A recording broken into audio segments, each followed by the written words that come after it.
بسم الله الرحمن الرحيم. ازيكم عاملين ايه؟ فيديو جديد. فيديو النهارده هنتكلم عن تسريبات بقالنا 10 ايام ما عملناهوش، ناس كتير جدا بتسأل عليه، بس المره دي جايب لك الخلاصه. موعد سامسونج اس 26 الترا، وان يو اي 8.5 واندرويد 17 هينزلوا امتى للاجهزه اللي بدأوا شغالين خلاص. اجهزه نازله من اول هونر اللي نازله تضيع ب 6000 جنيه، واول موبايل 5G نازل مصر، سلسله انفينكس وتكنو اللي نازله حصري برضو مصر والوطن العربي. اجهزه كتيره جدا نازله، وتسريبات لانفينكس السفاح اللي نازل يضيع بديل نوت 50 برو بلس.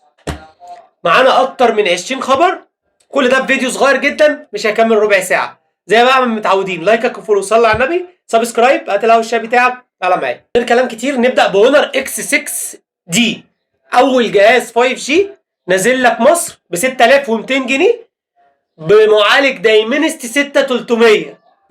ازيك عامل ايه؟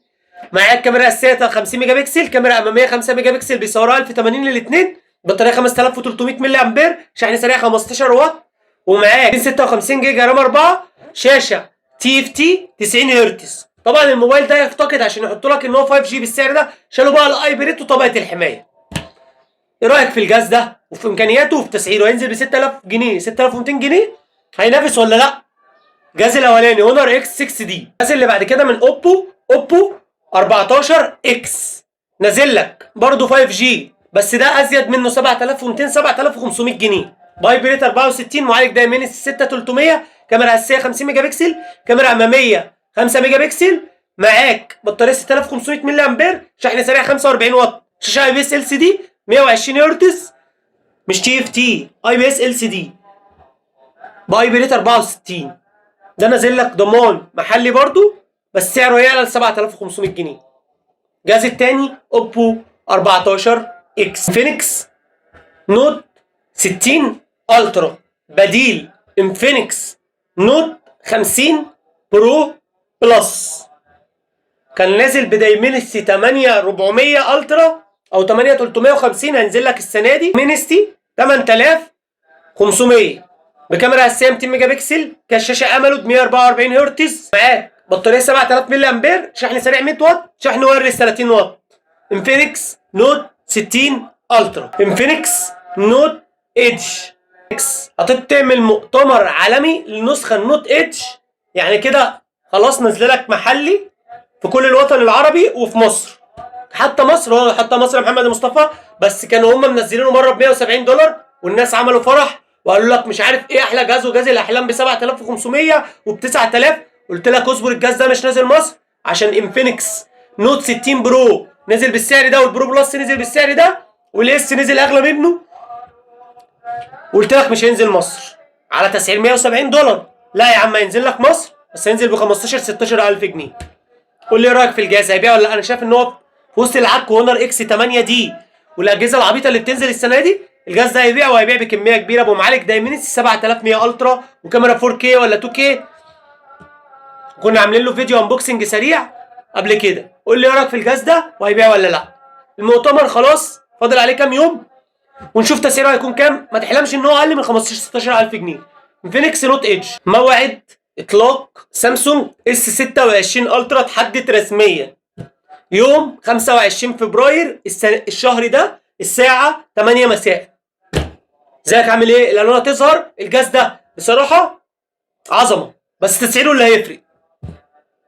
وعاملين له تسريبات من 6 شهور فاتوا، بس بالنسبه لي موعد العالم كله بيستناه. موتورولا العاقه هتنزل لك خلاص الايام اللي جايه على شهر 4، يبقى معانا موتورولا جي 70 فيوجن، نازل لك 256 جيجا رام 12، مستشعر لايتا سوني 50 ميجا بكسل بكاميرا بتصور 4K، مستشعر السي 700، وكاميرا مستشعر من سامسونج 32 ميجا بكسل بيصوروا برده 4K، ملي امبير، شحن سريع 68 واط، اي بي 68 69K، شاشه اموليد 144 هرتز بطبقه حمايه كورنينج جوريلا جلاس 7 اي، بايبريت 68 69K بطبقه حمايه عسكريه، بشاشه اموليد 144 هرتز، اتش دي ار 10 بلس 1.5K بالسعر ده. عظمه العظمه. هينزل لك بكام بقى؟ 16000 جنيه. عشان كده بيحرقوا الموتو جي 60 فيوجن بالسعر اللي قبل كده. مش حد سالك يا صديقي. طب ما الجديد هينزل ب 7 اس جين 4 او 7 اس جين 3، الاثنين واحد، النسختين واحد، وهينزل لك ب 16000. ما تستنى وتاخد النسخه الجديده، وهيظهر لك تصميمها على الشاشه. مستسعرين ال 15000 جنيه هونر قررت ان هي تضيع وهتعمل مؤتمر عالمي، واعلنت عن الجهاز الاولاني هونر 600 لايت بمعالج دايمنستي 7100. والموبايل ده ينزل لك بتسعير خرافي وينافس الكل، ومعالج 5G نازل نفس تسعير انفينكس نوت اتش، ونازل الايام اللي جايه. امكانياته الكامله هنعمل له فيديو كامل عشان الجهاز ده يستحق ان احنا نعمل له فيديو كامل. المهم ان انا اقول لك ده خلاص هيتعمل مؤتمر عالمي ليه، وخلاص هينزل مصر والوطن العربي. قول لي رايك، شايف ان هونر 600 لايت هيبيع السنه دي؟ انا عن نفسي هستناه. واخيرا بدا التجريب البيتا لاندرويد 17 و وان يو اي 8.5. وبدايه من خلينا نتكلم على وان يو اي 8.5 اللي الناس كتير جدا بتسال عليها. بدايه من 25 فبراير هتبدا نروح للناس التحديثات دي زي ما يظهر لك على الشاشه. ونتكلم على اندرويد 17. اندرويد 17 هيبقى اسمه سينابون بون، وبيشبهوه بالحلويات، والاندرويد ده بيقول لك هيبقى جامد وفي تطورات على السنين اللي فاتت. عشان كده اندرويد والشركات بقت بتوقف الاندرويد على 17 و18، عشان بعد اندرويد 18 في اسعار تانية خالص وامكانيات اعلى. والبيتا خلاص شغال، ويبدا يروح للاجهزه كلها من اول الشهر ده اللي احنا فيه، شهر 2. وطبعا بيكسل اول الشركات اللي هتاخد اندرويد 17. 4 لايت او 4 اي لايت هينزل لك يكسر الدنيا، عشان ناثينج مش هتنزل غير السنه دي غير الجهاز ده فقط، بمعالج 7 اس جيم 4، سرعه النقل 3.1 بتسعير ال 15000 جنيه. قول لي ايه رايك في الجهاز ده؟ انا شايف ان الجهاز ده هيحط على الجهازين اللي قبل منه بتاع هونر وبتاع انفينكس نوت اتش من ناثينج. تكنو بوفا كيرف 2 نازل لك ببطاريه 8000 ملي امبير، شحن سريع 45 واط، شاشه اموليد 144 هرتز ممتازه، سرعه النقل يو اف اس 2.2، معالج دايمنسي 7100، ونازل لك ضمان محلي في صوت ستيريو، وتسعيره $250 بس. ممكن ما ينزلش مصر، نزل الوطن العربي بس. اخيرا وليس اخيرا كده احنا خلصنا خلاص فيديو تسريبات والاجهزه اللي نازله. شطب لايك وفولو، صلى على النبي، ومع السلامه.